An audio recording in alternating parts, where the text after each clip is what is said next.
Hey, it's Will Kimbrough. I am doing a little lick of the day and also informing you that lick of the day has moved over to my Patreon. So if you want to get the lick of the day monthly, it's $3 a month. Join my Patreon. And of course, if you join at a slightly higher level or whatever, you can get a song every month, podcast every month, memoir writing on up to I'll work with you one-on-one writing songs and playing your instrument in production, whatever you are into. I'm doing all that stuff via Patreon while I'm not touring, which I am. It's a busy life. When I took on the Patreon thing in 2020, I figured it was an opportunity while I was home off the road to experiment with something different, and it not only took with fans and other musicians, but it took with me. I like the obligation to create every month and put it out there to people. So on the first of every month, there's a new song, a new podcast, a new memoir writing, a new lick of the day. There's a anatomy of a song where I take apart a song I've written and kind of basically show you how it was put together. So this lick of the day involves this ever popular rubber bridge thing. Now what I've been doing until I decided to pull the trigger on one of Sam Hawksley's fine rubber bridge guitars, which he is making and selling, and they are fine. Sam Hawksley. I'll put a link of some sort in the little notes to this, but I take a piece of foam rubber. I mean, it's not even neatly cut or anything. And I put it under the strings and I sort of pull it up between each string so that it's got a little bit, because it's gonna have a little bit more on the ends. You know, the high E and the low and the high string are gonna get a little bit more. And it's an interesting concept these days, because when I was growing up, everybody wanted to have more sustain and like lighter strings and like all this crazy brass bridge and brass nut, which actually didn't really do that much good, although plenty of good music was made on those kind of guitars back in the 70s and 80s. We've all returned back to sort of a vintage, lighter alloy bridge and a bone nut, etc., or plastic nut, But so today I'm tuned up to open D major 7. So that means I've just got the high D tuned down to C sharp. Okay, so it's from the low string D, A, D, F sharp, A, C sharp.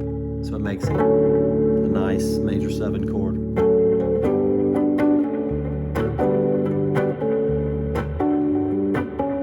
And I've got a little, of course, delay and reverb on there. Actually a pretty good bit. And so I wanted to show you this little thing. I'm doing this sort of alternating finger picking pattern, almost like a Mississippi John Hurd finger.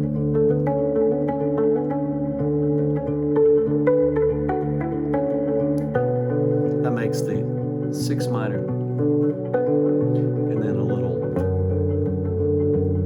3, 1/3 to the 4.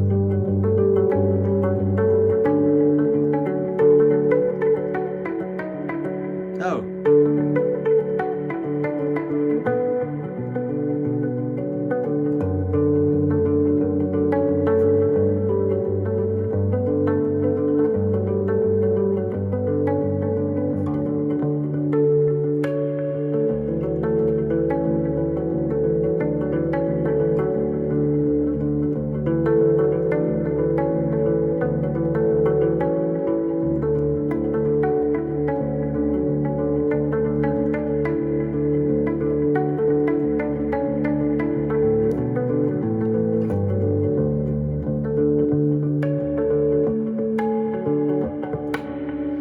Anyway, just showing you how experimenting with the tuning, and also something that just changes the way the guitar. It's not going to sustain.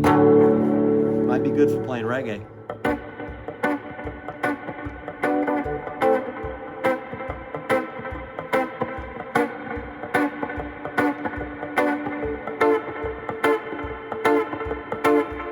So, all kind of cool stuff happens when you just experiment. I turned on a little treble boost kind of thing.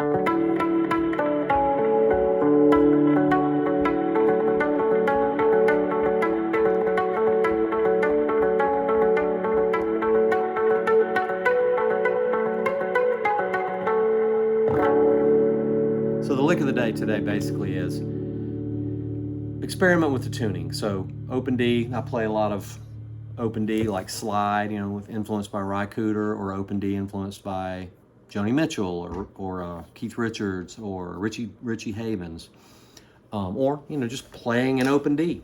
But if you change it to open D major 7, you can also make it D minor by tuning the major string, which is the F sharp here, down to F.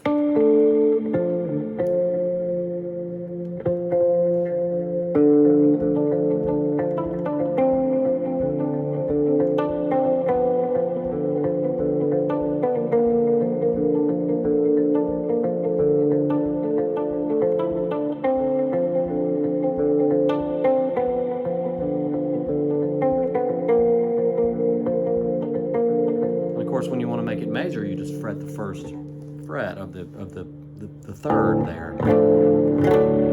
Do it here.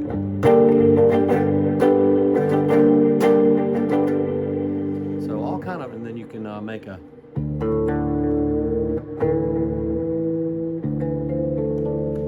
D minor 9. So you D, A, E, F, A, D.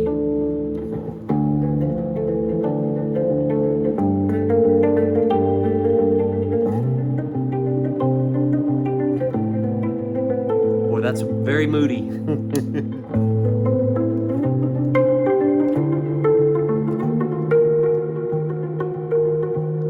So I'm just sitting here in this same, you know, tuning. Now tune this up. Now you've got a D9,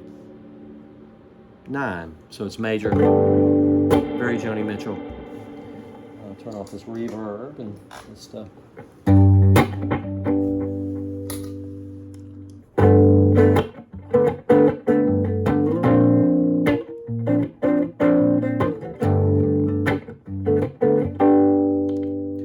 Joni Mitchell as your kind of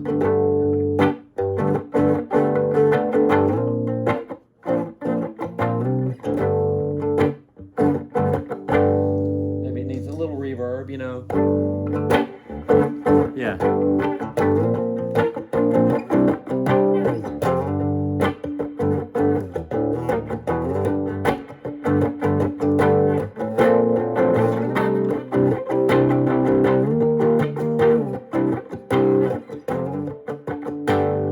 Of course, you could make it grindy too.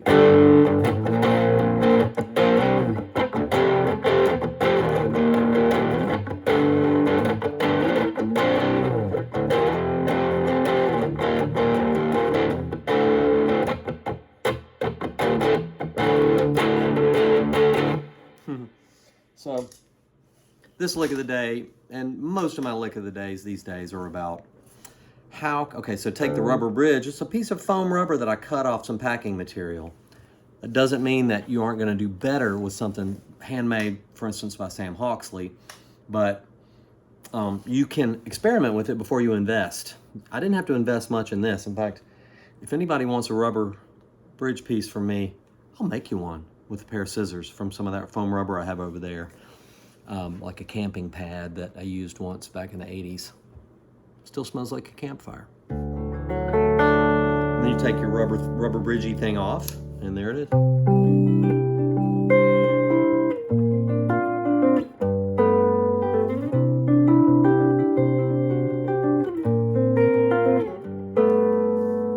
So this is D9, D, A, E, F sharp, A, D. And then back to D.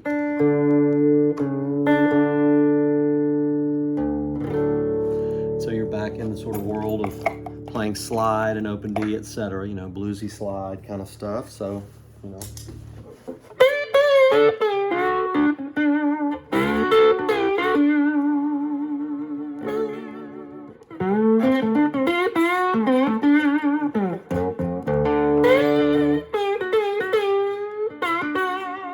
This is a rosewood slide. It kind of matches my wood grain guitar. Doug Lancio gave me this one time. He was like, maybe you'll know what to do with this. Well, I play slide with it.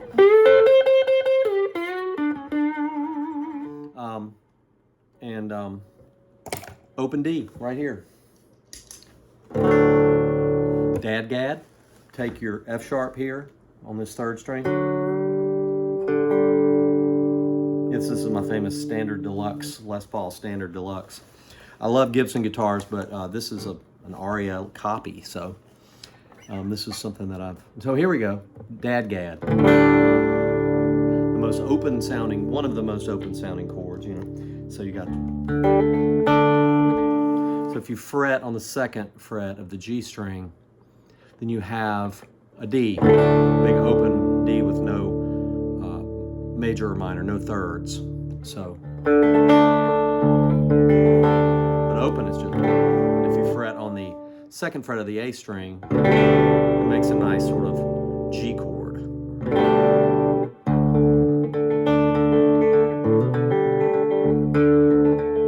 In fact, I've got a song called Redemption is a Mother's Only Son that I wrote with Jeff Finland, the great now Colorado artist and a great drummer too, great songwriter, great drummer, great singer-songwriter. So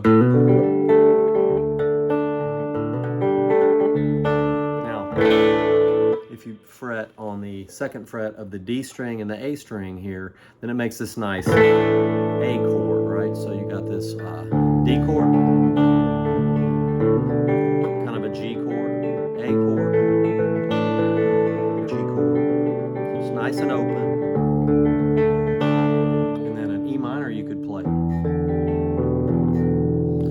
Fret these low two strings, make a nice E7. It's got a nice, like almost a J. Farrar quality to it. So I mean, if you did like a...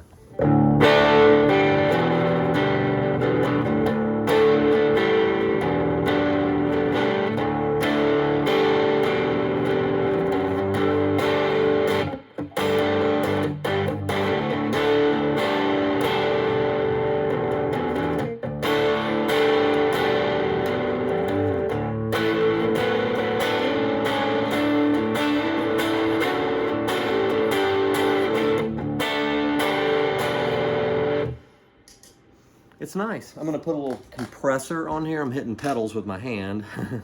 Nice compression. Jangle, you know, I'll get a pick from somewhere. Maybe I have a pick somewhere. Yes.